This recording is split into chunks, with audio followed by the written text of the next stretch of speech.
hoping everyone is watching me right now. I have a few things to get off my chest. It's very clear that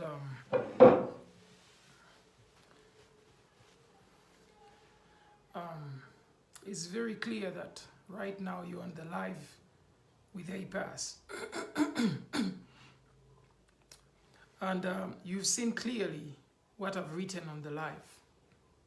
It's very precise. Very, very precise.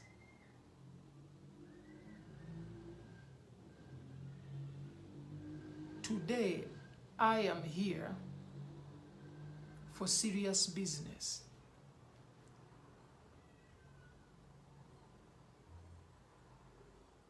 I am not here to laugh. There is no ha ha ha ha. There are no jokes. This serious. Now, if you're a fan of APAS, share this video with other fans of APAS. I want most of you to be here as I'm talking about this issue. Make sure you share this live and make other fans get to know. Make sure you tag all websites that upload Ugandan music and don't pay artists.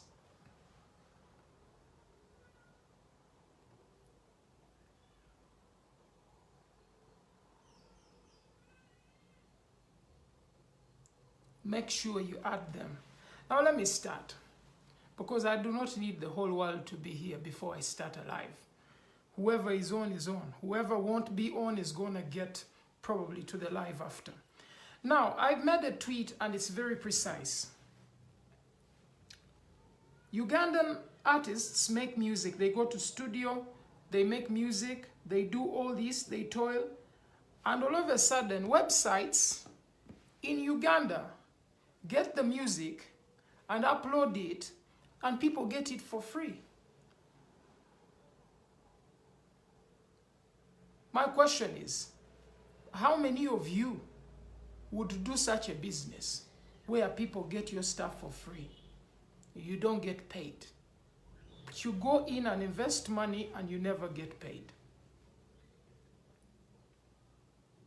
How many of you on the live would enjoy omuntu akwate ebintu byokoze, let's say omulimu,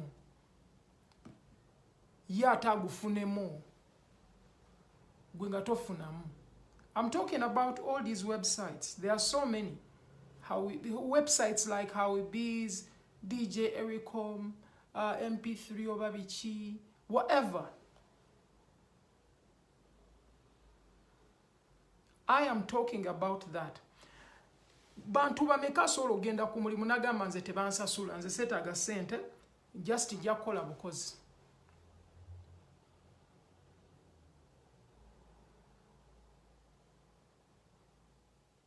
How many of you? People put in time, man, abantu ne ba spending obudde nakola tune natula mu studio nafumba omutwe. Do you know why people attack GNL? Because kyalo alwanirira kiche. Okitegera. Gobero tyanga gokola omulimu. You put in your money, you do all this stuff, and someone gets that work, ye nateeka ku platform ye nakola. Because there's a website says zikwata zifuna zikola advertisement ku website zaabwe, ne MTN, ne whatever, all these companies, they make advertisements and make money. Where does the artist come in? Omuyimbi afuniramu wa? Omuyimbi afuniramu wa blood? You sit down and make music nga toyina kyogenda funa nga waliwo am uploading it obwerere. TVs already don't pay us. Radios don't pay us. Even people are going to make individual websites and upload music they don't put in time. You do not put time into my music. Why should you have it?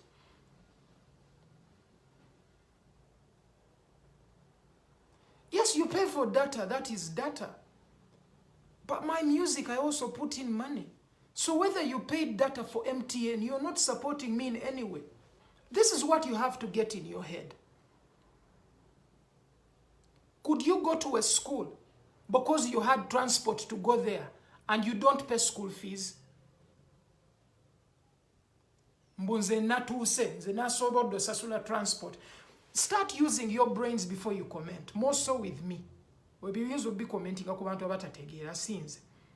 When I come to talk about issues, I know them. Sijja kwogera ku bintu wano nga mbuuka na bigambo.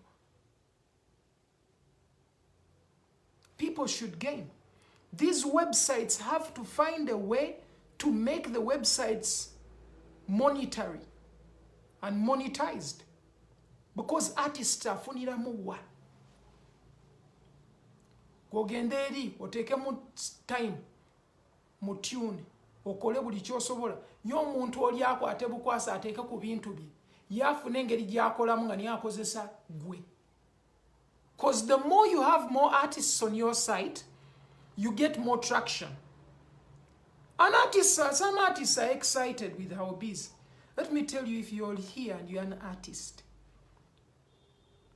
zukuka. Gokupostingo okumbusimanya you are number 2, you are number 3 tebikuyamba. Ngenda kuwa emyaka 10 tulabo ba number 2 yekuyamba. Nze nja kuba wano nga nkulaba. Oba tuliddamu ne tubyogerako bino. Bwe ndi kusanga. Simanyi na bwolibeera mu time eyo bwe ndi bankusanze.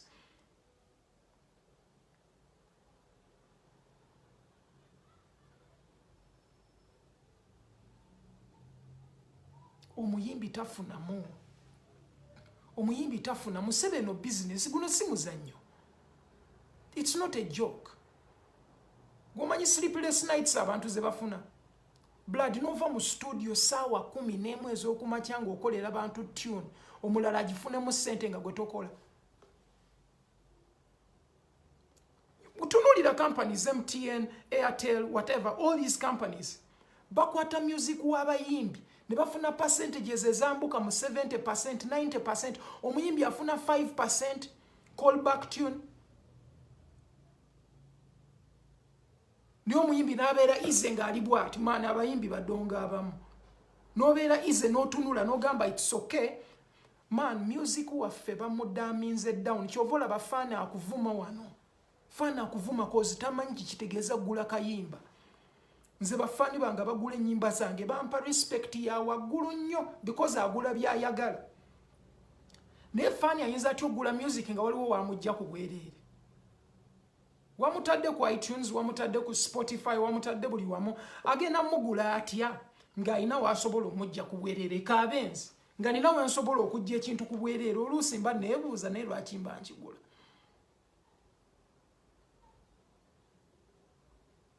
They don't promote me. I already have an audience. Ate bye bintu bye mutategeera. Kati gwe kankuddemu kozityo okirabika totegeera. Kati kankuddemu gwe. Abata promote nze. Mbanga na rinze abantu bange mu mpola ate abantu bange benkwata n'entuma ku site ye yabafunamu. Cause site already ebeera teriiko kiriko. So site ejja lwa mulimu gwe nnina. Kati obwongo bwe butakolera. Okitegeera. Ekiteriiwo tekikaabya mwana. So if the music was not there, site ye yandikozesa ki? Maybe yandinoonyeza omuntu omulala gwebalirako. Naye basinziira ku kyoyina okutambuza ekyabo. You were saying remove Museveni first. Jawuwa mu busiru bwo. This is not a political show. Okitegeera, I'll just block you, it's easy. Omunyiga wano mangu. Omuyimbi tiyetaaga kuwandiika wantu wonna okakasa nti alina copyright. Copyright nga wakawandiika ekintu wansi kyennyini ky'owandiise ekyo kagulube luyimbi akakibe ki. You're saying you pay for caller tunes. Do you know what an artist earns? Nga te ya pushing oluyimba. Omuyimbi ya pushing oluyimba lwe. omuyimbi agenda eri n'apushinga oluyimba lusobole okubeera big, n'ayogera ne bafaani be n'abakubiriza vibinga nalwo, n'aluteekayo nga lukola, oluusi oluyimba terukoze, and all that energy yonna ng'ewedde. Callback tune efunamu. Naye MTN oba Airtel oba Africell zonna ezo Telecom ze zisinga ofuna. Most of them get 90% off work gwe gwoba okoze.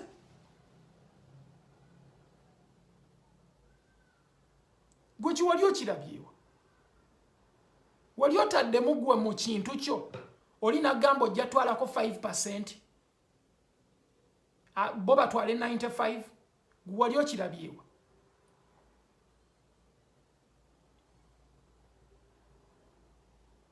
An artist should be paid. This is a job. This is not a joke. People who want to have an issue with me saying, oh, they pass, you don't know where you came from. Let me tell you, I am not delegated to know where I came from. I am moving forward. And moving forward, I don't see how this is working for the general,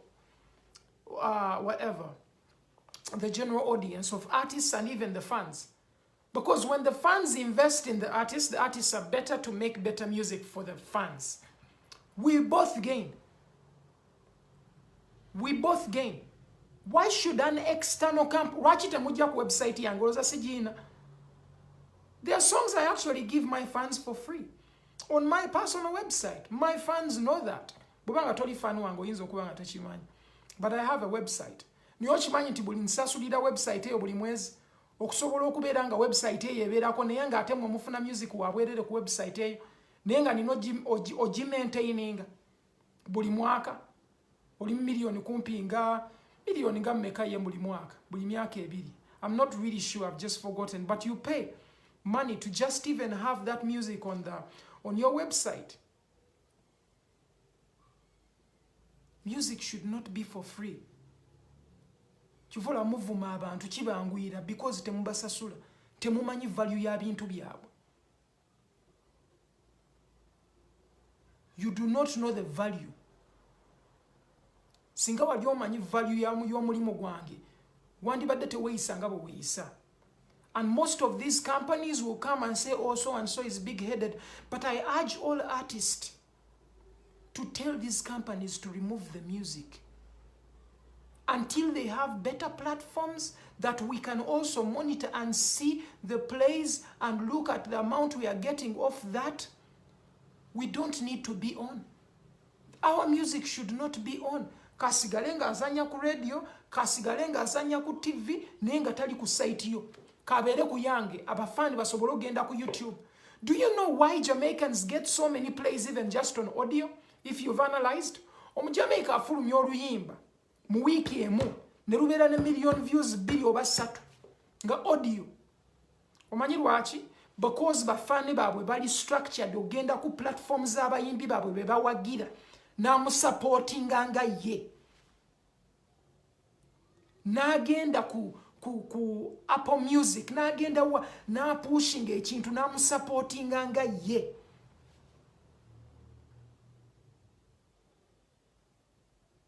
Omuyimbi atunuulira platform ezo eza-uploadinga music wo ku bwerere toyina kyofunamu okujjako okugamba musimanyi ofunye exposure. Togenda kulya exposure tebamulya. You need to start thinking objectively because exposure tebamulya. Being exposed ng'ogenda kufa obwavu. System eno esigala yemu. That means abayimbi basigala tebafuna. Let me give you an example. Radio yafa. Rest in peace. Site ezo ziyambye ki ku radio okuva bwe yafa. Tewali, and I'm not saying that zino okuvayo zimuyambe simanya bi. No, I'm saying the music will still play. Mujja kulaba nga bamu rankinga simanya biki niye afunira muwa. Bakyala be bafunira muwa. Bazadde be bafunira muwa.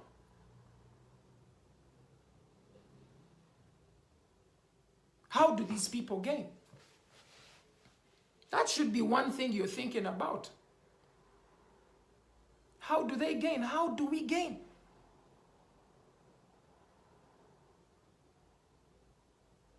Nze bobanga oli fani wange, tojja kayimba kwa ubizi.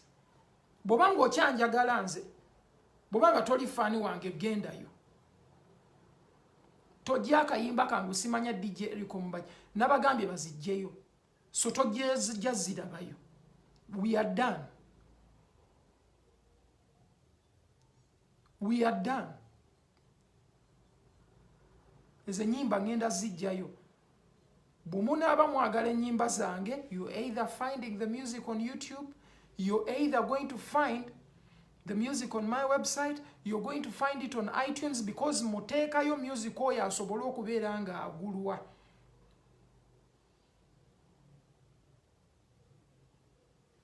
It is called a music business. Sagala awareness, mbusimanya abantu bantegeere ba. No, ebyo bintu birina okukoma. Abayimbi balina otandika okulaba ebintu bino nga bwe biri. That's why this message goes to the artists and the sites. Nze I want to be an example. Omuyimbi omulala atayagala kujjayo music, wekiri okay.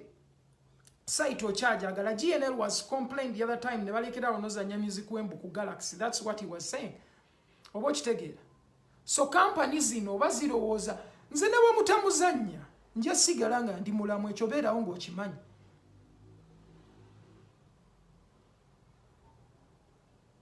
Even if you don't play the music, I will stay alive. But I believe most of the ndowooza muli bantu beerufu ti omuntu aba tayagala kintu aba takyagala, so jjayo. Remove all my music on your sites. Every Ugandan site that uploads music for tulibyogerako luvanyuma, remove.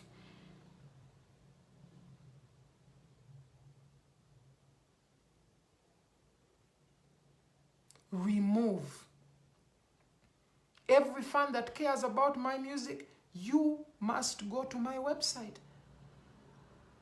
That is how you support me. If you're not going to my website, you're useless. And that's a fact. You're only useful if you're giving me the energy where it is necessary.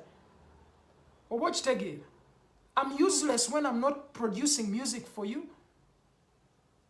So if we are both ready to help each other, we should know how we are going to help each other. Whether it's the sites, whether it's me as an artist, whether it's you as a fan. Buli omu alina okuba ow'omugaso, oba okitegeera. Tulina okuba useful to each other, not being useless to each other. We have to be useful to each other. Because no business blood.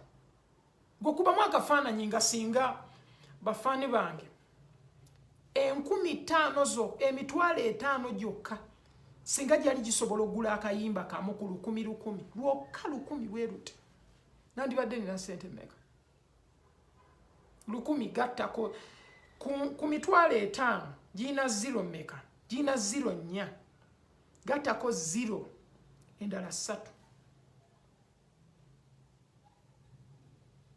gana million mmeka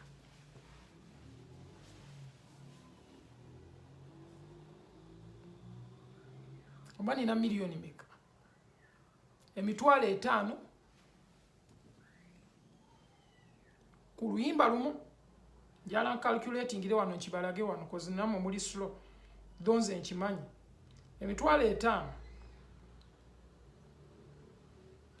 the million 5 mu luyimba lumu mu bantu 5,000 million aga omuyimbi aba afunyemu. Lwaki sijja shootinga video ya kabi? Lwaki sikola ebintu bye nina kukola nga mbikolera bafaani?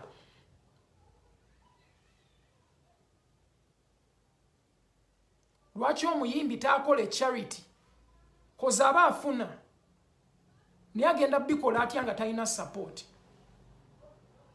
Agenda bikola atya nga musupportinga abantu abalala abatasupportinga bayimbi?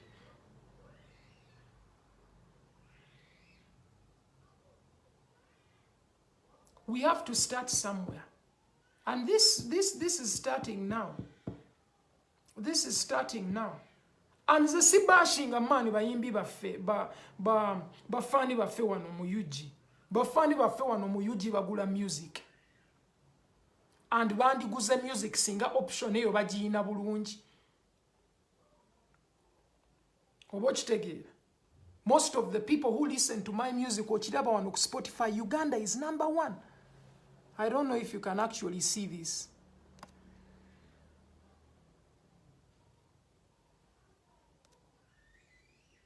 Uganda is #1, followed by the United States, followed by the UK, followed by Australia, followed by Canada. Watch it again. So Ugandans actually buy music. Watch it again. Era balina Uganda bandiguze music waffe.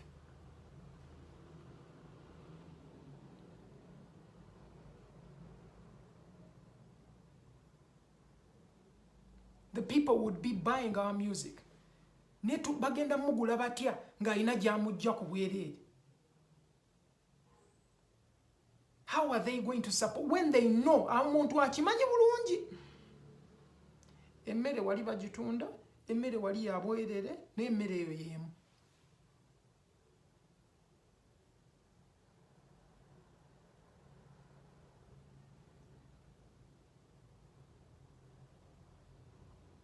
Blood.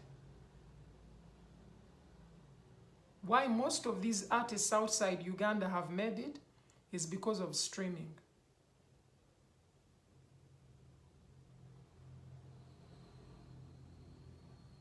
They have made it because of streaming. Why so many artists in the US make it is because of the same things. Our music should not be on platforms that don't support our art, but use our art to support themselves.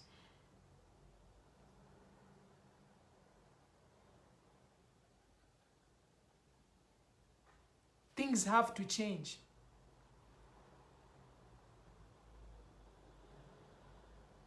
Things have to change. You have to pay a price for what we do. Muyina okuteekamu bw'ogamba nti oyagala tuni yange nze sigenda tuula myaka 2 nkola alubamu emu nga tesigenda gifunamu. Njagala at least singa oba osobola ovibinga nayo osobola obaako kompa akasiimo.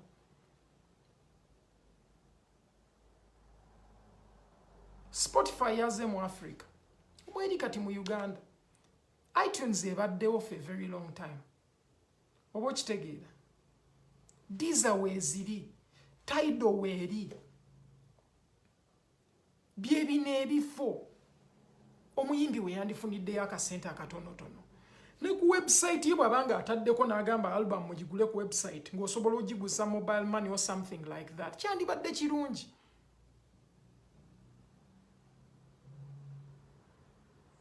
Kyandibadde kirungi, but tetulina ngeri gye tugenda kukuza industry yaffe eno ng'abantu bagi exploiting for their own good. Things like that are not going to work. Maduuka ameka go g'osobola oyingiramu n'otwala ebintu nga tosasudde? Lwaki music abeera bw'atyo? Why? Fani n'akubuuza olaba fani baatuuka ne ku level ku inboxing n'akugamba mpereza akayimbako ku WhatsApp. Mba njala kiwujja luyi. Nyata oluusi n'omusaasira omuntu ng'oyo. Kozi waliwo ekintu kye bamuyingizzaamu. Ti abayimbi ba layisi alina kuweereza kayimba ku WhatsApp. Kayimbako kafulumye waki tokampereza wano ku WhatsApp.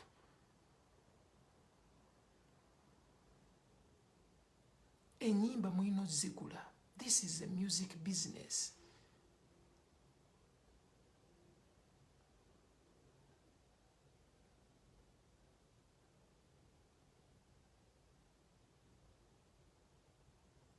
Someone is saying we should copy Nigerians. Nga tutandikira ku ki? This is what you have to understand. Most of you have unrealistic expectations. Oli mumpi, mukazi wo mumpi, olowooza ogenda zaala omwana omwanvu ng'avaawo. You want a Ugandan artist to be like a Nigerian artist. Totunulira bungi bw'aba Nigeria. Totunulira level kwe basupportingira kyabwe nti tebaagala na kuyingiza kintu kirala kitali kyabwe waabwe. Ne kye bayingizeeyo bayingiza kimu bibiri. Tebakkiriza nyimba. Wano twalina Big Trill had a big song in Nigeria and a big song in Africa. Party after party. That is one in many. It happened once. How many of the other songs have actually appeared like that? Gwezomani. Those are unrealistic, stupid expectations. You have to be real with what you're looking at. Gwantunulira comparing ne Wizkid. Oba totandise kuwunga. Level gyaliko nsolo njiriko. Omanyi kyetaagiso gituukako. Byebyo ebintu by'olina otunulira. This is what we should fight for. If artists can earn something out of what they do, now it's easy for them to spend on the music. Because we're blood, what you have to understand, video, omuntu gyagenda shootinga, nga ya milioni 3, milioni 5, agiteke ku YouTube, efune million views 2, million views 2, tezijjayo yadde dollars 1000, which is like 3.5 million. Kakati gwe bwanga olina amagezi yo business ki? Nzo nsuubira nkwate sente nyingi ziteeke mu video.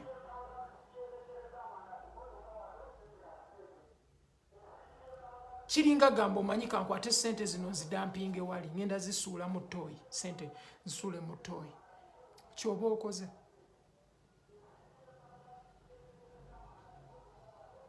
So those are things you have to think about before you ask a question. Before you say something, you make certain statements toina zikola. Obwongo bwo tebunategeera bulungi nnyo kutegeera bintu. Maybe live ogituuseko halfway niyo yagala owe point etategeerekeka. Soko owulirize. You need to learn to listen.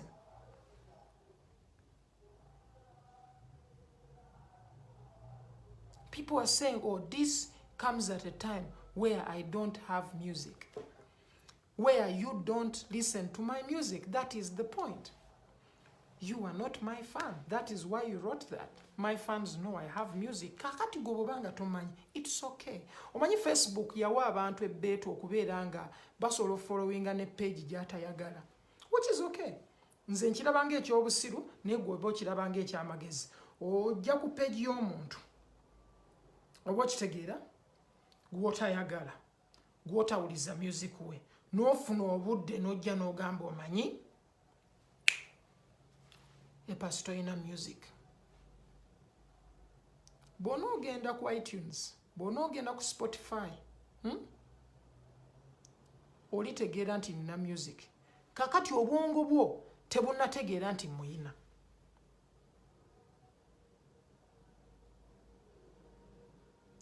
Ugandans have to support their artists. Just naffe tujja mu maduuka ne tugula tuli bantu nga mmwe. Ng'omuntu atunda ennyaanya, ng'omuntu atunda. Ate buli omu asupportinga gw'ayagala. Sigambye nti buli omu asupportinge ku mpaka. Nedda bambi. Si bwe kiri. Waliwo ayagala omuyimbi omulala, waliwo ayagala oli omuyimbi, waliwo ayagala abayimba old school, waliwo ayagala. It is okay. Anyone can vibe with what they want. It is okay. Kiri okay. Ne music bananga ayagalwe.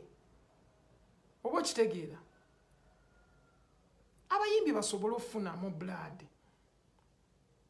Kati tumanyi gwe tunuulira lockdown eno bwekoze abantu. People who actually give you a vibe. N'otula waka n'owuliza akayimba k'omuyimbi n'owulira bulungi. N'akuwa vibe ennungi. Gw'omuddiza ki? Siba mkuvuma buvumi bantu. Ne TV zetuwa music ezisinga zisiba zivuma bayimbi. That is the best we can offer. That is the best we can offer.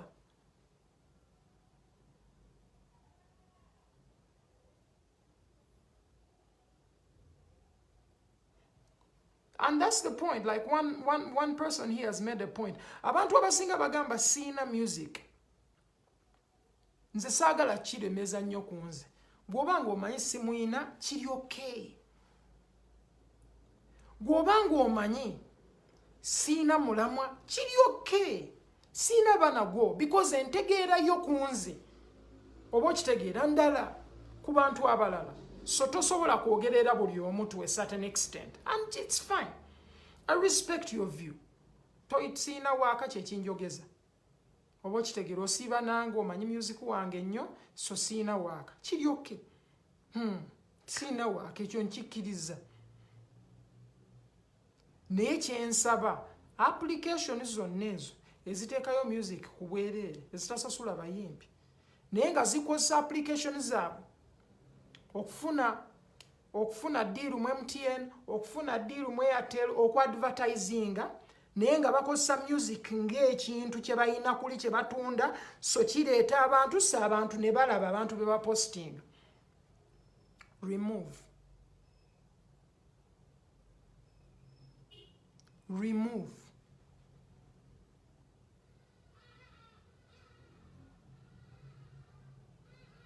It does not matter oba ba Ugandan musicians bakola music ali fake oba sima gwotayagala muleke.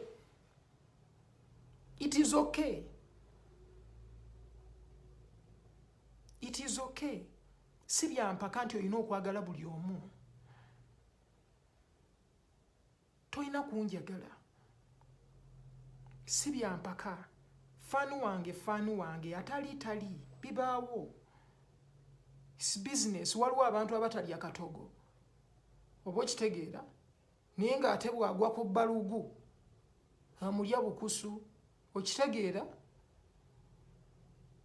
So kiri okay, I can understand. Those who are saying I fight the dictator, that is rubbish. This is our problem. It has nothing to do with the government.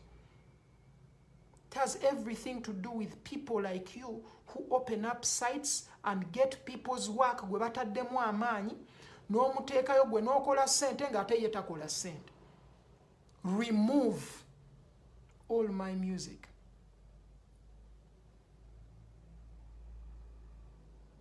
Remove. Bw'oba oli faani wange ng'okyanfaako toddamu okudownloadinga akayimba ku site yonna gye sigambye.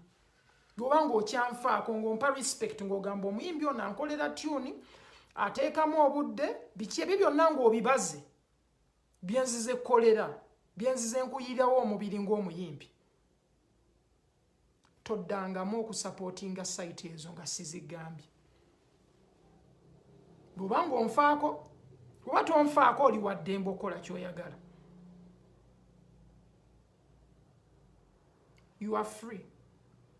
Naye bw'oba ng'okyafa ku muyimbi gwe bayita epaasi ne ku bayimbi abalala bagenda okwegatta ku kintu kino. Because I've talked to some artists already and they feel the concern I have.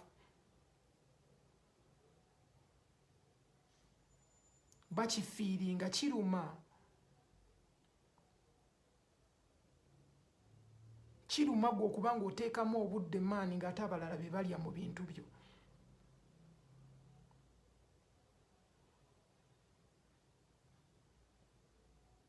So kyensaba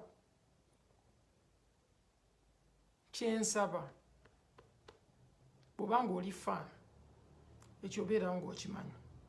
Bw'oba ng'oli fan wange genda ogambe sites zonna ezo ziggyeyo music wange nga sina batekinga measures ziddako. Because per now twogera and I've been open. I came here, I've made a live. Anyone can watch it at any time. Feel free. How do you buy music? You will know how to buy music. Tojja kulemererwa. Nga bw'ogulawo Facebook n'ebyo ebintu kumpi bwe biri. Tomugenda kulemererwa. Tulina opushinga ekintu kino.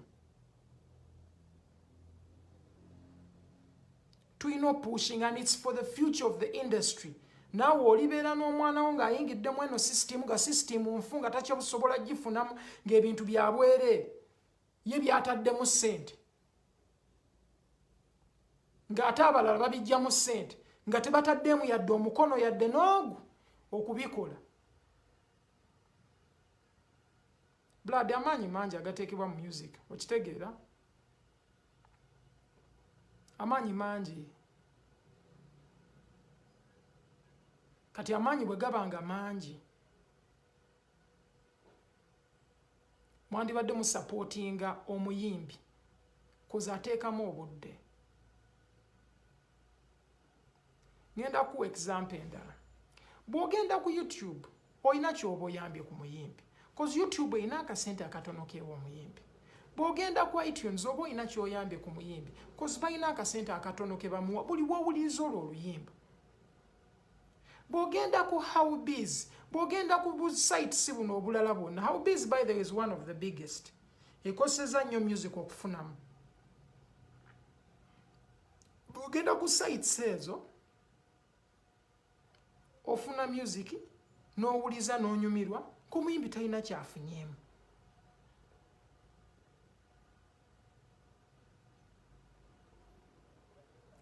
Omuyimbi yenna supporting ekintu kino kisigale bwe kityo tayagala music, era agenda mmalawo ebbanga ttono wano, ekyo nkikusuubiza.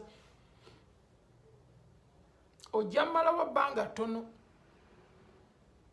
because as time goes things change, and when things change ojja kukitegeera. Kyova olaba nsaba abantu, get that man, tuteekamu effort yaffe, twandisaanye okuba nga tulina kye tufunamu.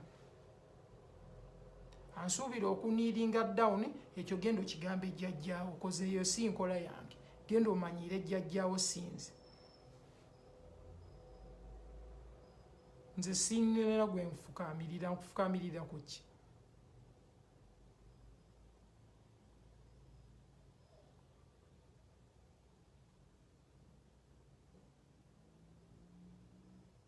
I'm looking at some of your comments. Mulimu ez'ekisiru but era mulimu nnyingi ez'amagezi. Ez'ekisiru saagala ziwa nnyo budde.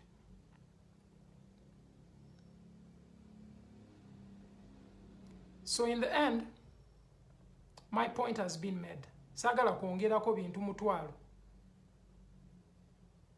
Okitegeera? Saagala kwongerako bintu mutwalo.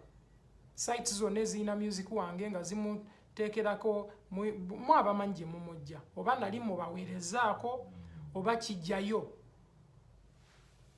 Jjayo. Naye ekifo ekituufu eky'okujja music wange eri website yange budgetayamepas.com. Era ekulaga ne gy'ogenda okujja album bw'oba ogyagala. Album nina 2 ngenda fulumya n'ey'okusatu omwaka guno. Eyo gye tugenda ofokasinga. Ezo site zonna saagala kuddamu kulabayo kayimba kange, kozi siina kyenfunamu. Kati gw'olowooza gw'ogamba I need to teach fans how to get that stuff. Nkwate abantu bonna mbatuuze wansi mbayigirize bwe balina okukola ekintu ekyo.